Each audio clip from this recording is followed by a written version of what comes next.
Getting started can be the hardest part.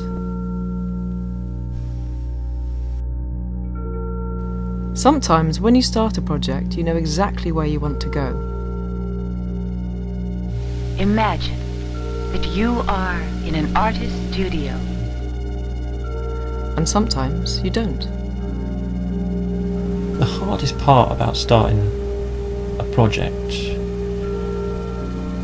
is finding a new idea, really.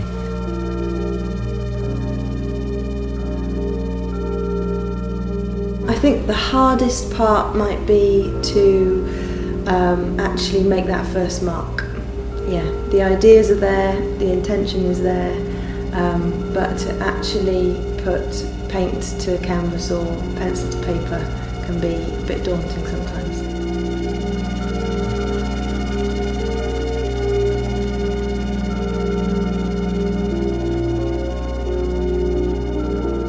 Oh, well, that's got to be getting out of bed. I mean, you know, come on, let's face it. You've got to get out of bed, you've got to come to a cold studio. And it's commitment like that, right, that you've got to have as an artist. So you know, you've got to be committed in whatever you try and do, and just do it the best you can.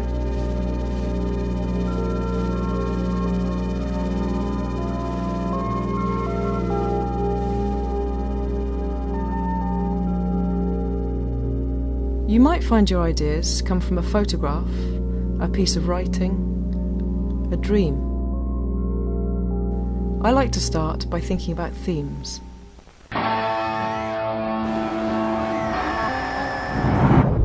Let's discover some of the ways to create perspective.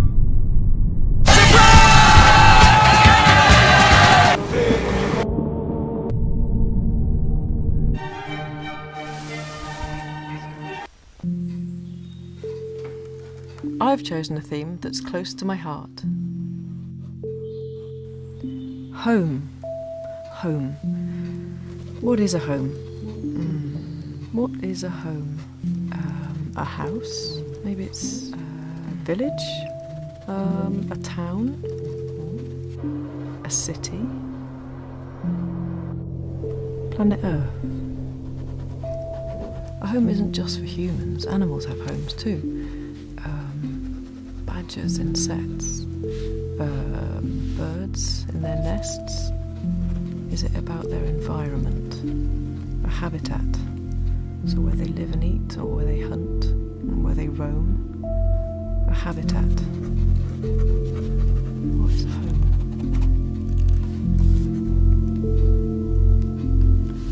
What is home to me?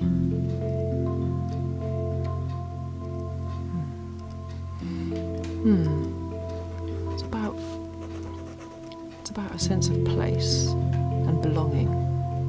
So it's not just about where perhaps I grew up, which is where I call home. Is home about people? What is a home?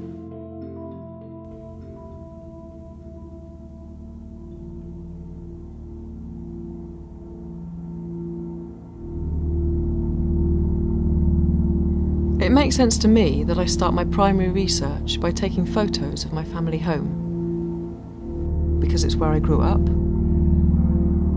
It was built by my dad,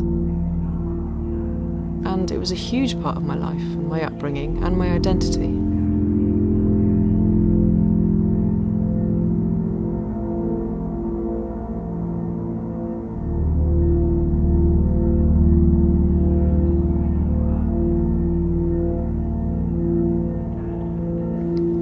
In doing primary research, try not to limit yourself to obvious places.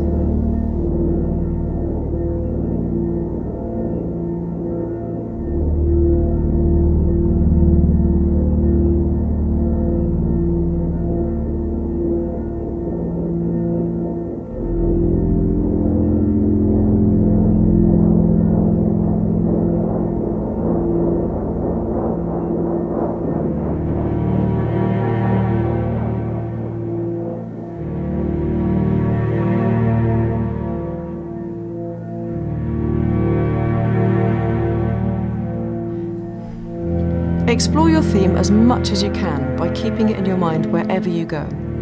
You never know where you'll find inspiration.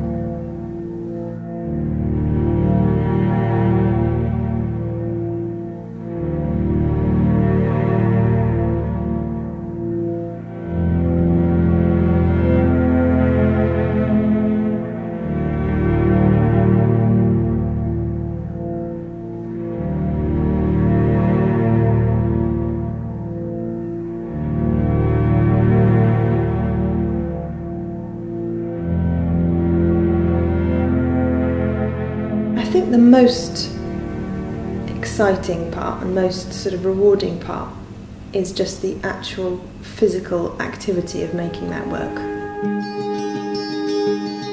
I'll start from the basics and look at the formal elements. These should act as a springboard for other ideas and techniques.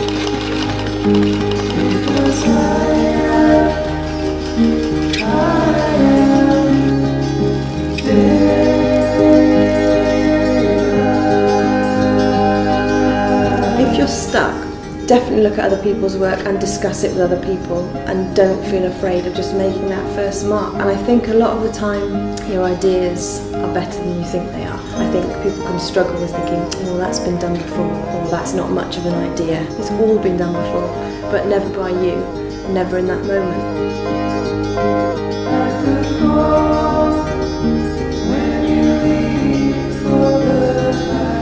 It's part of being an artist to have these sort of dips in confidence. But I think you've got to always know that it's just a dip, and you're going to have rises as well, you know. You just have to crack on.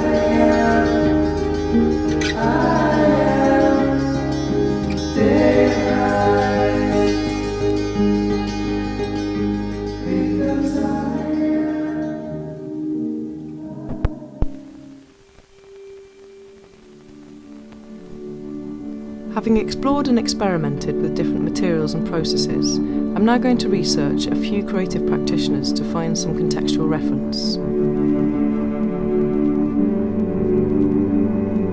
Working from what I've learnt and enjoyed so far, I'm going to keep my search open to new influences. This is a really exciting part of the journey, as I don't know what I might find or where it might take me.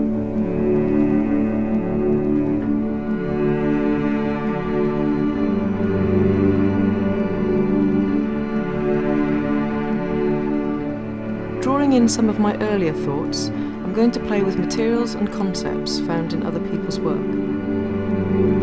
This will heavily inform my project and get me closer to focusing on an outcome.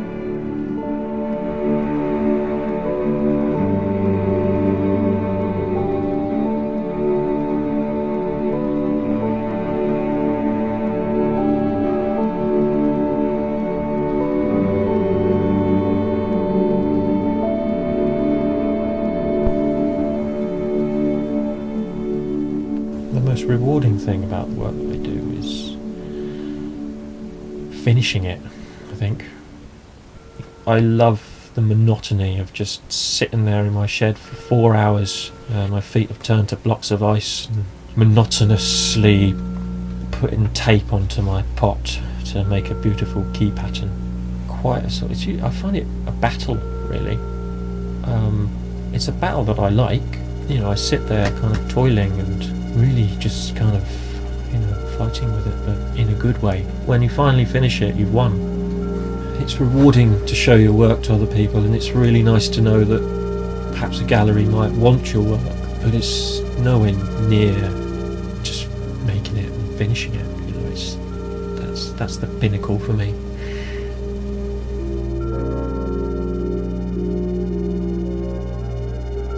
What was I doing when I was 15? I liked art and all that, but you'd have to be a genius to really know what you wanted to do. So the next 5, 10 years, you'll think you'll be doing something and you'll end up doing something completely else. But as long as you're creative and that's where you want to be, you'll enjoy it. So yeah, you will make all your mistakes, and that's what you learn from. Otherwise, you will never learn anything. If you're really sincere about working, just get on with it, work hard as you can, and then see where it takes you. Because it's exciting. It's an exciting world out there. I've been told.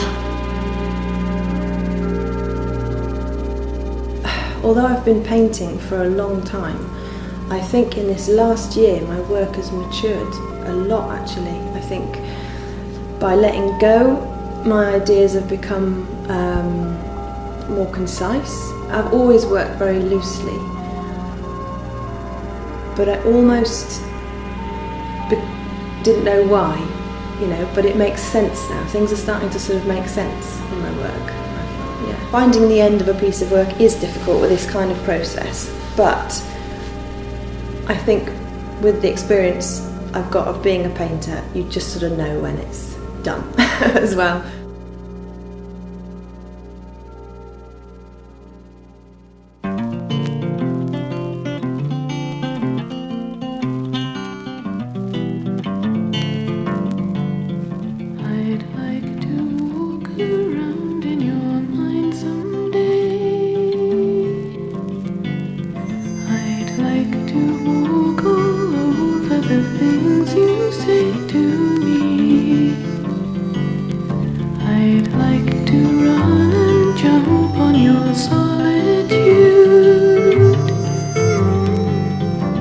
I'd like to rearrange your attitude to me. You say you just want peace and to never hurt anyone. You see the end before the beginning has ever begun. I would disturb your easy tranquility. I'd turn away the sad impossibility of your smile. Just as I attempted to distill all my ideas into one final piece, I now find myself trying to do the same with words of advice. I can only speak from my own experience, but this is the advice I still need to hear. Have patience with yourself. Persist through any uncertainties. And most importantly, always keep an open mind.